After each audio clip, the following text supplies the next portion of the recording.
Riders on. So we're all set. Bay Z drawn near the inside. Racing. Bay Z got a good start from the inside. Tycoon Harry, Want a Winner is right there as well. And going quickly too is Horcrux to be just off them. In fact, going up to second now. Tycoon Harry back to third. Want a Winner beautifully placed on the inside. Then came Capricorn Man, and deeper out is Sunny Honey, who's on the move right around the outside with My Hidden Universe working hard into that first turn. Outspoken Lad Objectified. Just in front of them was Jelly Can Run. And they were followed well back in the field by Supernatural, who's got about four behind it, including Massa Moonay. Second last Celebrity Prince, and back to the tail is Mars Mission. 500 metres to go, and the leader Bay Z from My Hidden Universe. Horcrux on the inside. Want a Winner travelling very well just behind them, running fourth, 2.5 from the pace. And then came Sunny Honey. To the outside is Capricorn Man. Tycoon Harry. Supernatural is looking for a run from Outspoken Lad. Objectified to the outside, and then Celebrity Prince inside the 300. Bay Z being nursed along. Want a Winner is steaming through it on the inside, coming after it now. Horcrux is still there, and Sunny Honey as well. Bay Z, Horcrux, Want a Winner, Sunny Honey, Bay Z just in front. Want a Winner driving on the inside. Want a Winner might have won a nose to Bay Z. It's a photo finish. Horcrux close up with Sunny Honey and Supernatural out wide in a driving go. They were across the track from My Hidden Universe. Further back was Outspoken Lad, not a bad run. Then Tycoon Harry and Celebrity Prince. Then came Objectify. Well back wide out was Massa Moonay, and then Capricorn Man and Mars Mission. It's a photo finish. Want a Winner took a year to get to Bay Z. Bay Z was hanging on. Want a Winner driving on the inside.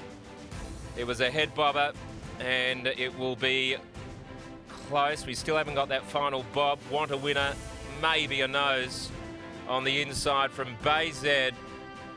Horcrux, Sunny Honey, Supernatural, My Hidden Universe. 6 of them there. 12's got it. Number 12 is the winner. Want a Winner has beaten one, Bay Z, in the last bound. Horcrux close up, and a Sunny Honey, number 3. 12, 1, 10 and 3. A short half head, the winning margin, in a wonderful finish there to race number 6. Gee, the racing's been competitive today. A short half head by head, 1:10.88 the time. 1:10.88. Fourth was Sunny Honey, she's so consistent. And fifth, number 14, Supernatural, who was weaving through from near the back. And then My Hidden Universe. So another really close go, but Want a Winner turned out in magnificent order by Sean and Jake Casey. Looked a treat in the yard, trialled really well leading into it. Horcrux toughed it out well, was there all the way. And Bay Z's run a terrific race from the front. My Hidden Universe had a hard run, and has finished only about a length and a half from the winner. So we'll head down to Lockie there after the running of race number 6. Pretty promising horse, Want a Winner, but gee, had to grind out a very tough victory there. Thanks, Rich. Exactly right. Want a Winner. He gets the job done just. Sean Casey joins you now. Sean, what did you make of that performance from your undefeated colt? Yeah, I was very, very happy with it. But obviously, Chris was obliged to hug the paint, which is not a pretty place to be today.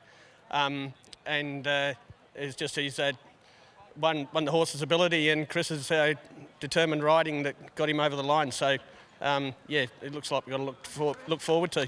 Only 3 runs throughout his short career to date. How do you look to map out another run with him, or is it really a race-by-race situation with a horse like him? Not race by race. Like I said, be able to have a good talk to Chris and see what he thinks is the best way to go with him. We wanted, or Chris wanted to teach the horse to settle. So, you know, like he had to fight a lot of elements. So I think I'd be guided on what Chris says after the race. Provided that he continues to learn how to relax in his races, does he show yourself and Jake the signs behind the scenes that he could get out over a trip? Yeah, we've always thought he's got the scope to be, you know, like up to 1800. You know, and obviously the dreams around that race are good. But yeah, he's a young horse, slightly raced, and he's we've had to really look after him. So it's been good that Wally's allowed us to keep putting him out every time he's just having a growing spurt. What do you make of Winning the Lion's chances in the Belmont Guineas coming up next? Yeah, well, I'd like to think he's got the class to be right in the finish. He's got a sticky gate, and it's going to be a complicated race. But the horse is in real good condition, and I think he's a big racehorse. Well done here. Thank you. There's Sean Casey, and here's Chris Parnham. Chris Parnham joins us now. Want a winner. He's now 3 from 3 undefeated, Chris, but today is probably the toughest he's had to do it. Yeah, he was a really strong win today, I thought.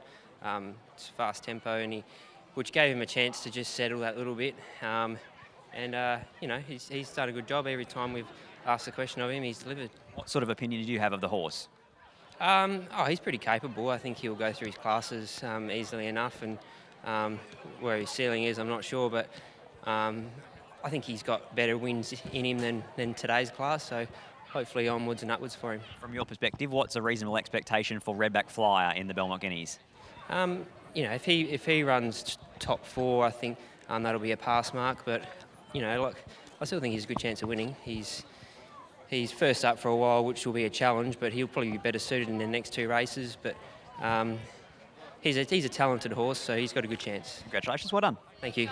There's Chris Parnham combining with Sean and Jake Casey, and Want a Winner. The 3-year-old colt remains unbeaten as our attention turns to race 5 at Roebourne, the Murdy handicap over 1,600 metres. Matty, what do you make of this contest? I do think it's a bit more of an open race than what we've seen in the past few here, Lockie, but we're starting with asymmetric here over the mile, and things just didn't go his way when returning last week. He was caught wide, he was really run off his legs by border control over the 1,200 metres, and what was nothing more than a bit of a warm-up here for him. He's going to get better. He's going to get better, the further they go, and the mile is probably much more to his liking. I think he might just need this run or maybe even another one to come on, and I do see the bar plates coming on here, so a bit of a red flag for mine. 2 Kentucky Blue, Kevin Marnie, Joseph C. The ever-consistent Kentucky Blue, who has run 5 placings and who has run 5 races, and has